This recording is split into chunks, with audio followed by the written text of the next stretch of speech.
Hey, church, Pastor Chris here. We hope you've had a great week, and today I am coming to you to bring today's daily fellowship. We're going to be in 2 Kings chapter 5, starting in the first verse. It says, "Now Naaman was commander of the army of the king of Aram.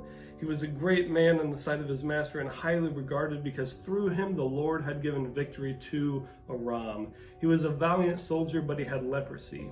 Now bands from Aram had gone out and taken captive a young girl from Israel, and she served Naaman's wife. She said to her mistress, 'If only my master would see the prophet who is in Samaria, he would cure him of his leprosy.'"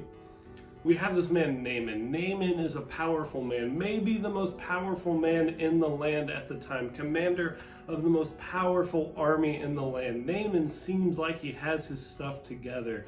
He's got the position, he's got the power, he's got the wealth, he's got the resources, and yet this thing creeps up in his life.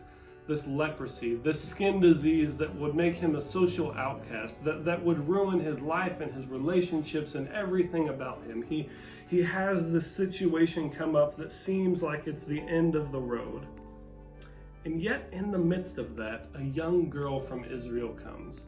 A young girl who Naaman had no reason to listen to. This is a girl who'd been captured. This is a girl from a lesser country. He had no reason to listen.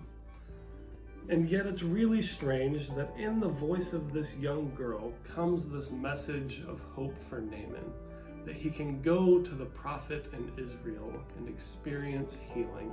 He can go to the prophet in Israel and experience deliverance. How often do we sometimes not pay attention to the word that God has for us because it's coming from an unexpected place? It's coming from a place where maybe we feel like we don't need to listen, or maybe we wouldn't even think to listen there. But I'm here to tell you, church, that oftentimes the voice of God, the healing, reconciling message of God, comes to us in the places that we would least expect. So as we go into this weekend, church, I urge you to listen, to crouch down near to the earth, and to listen for that small voice of God that sometimes comes in the most unexpected forms.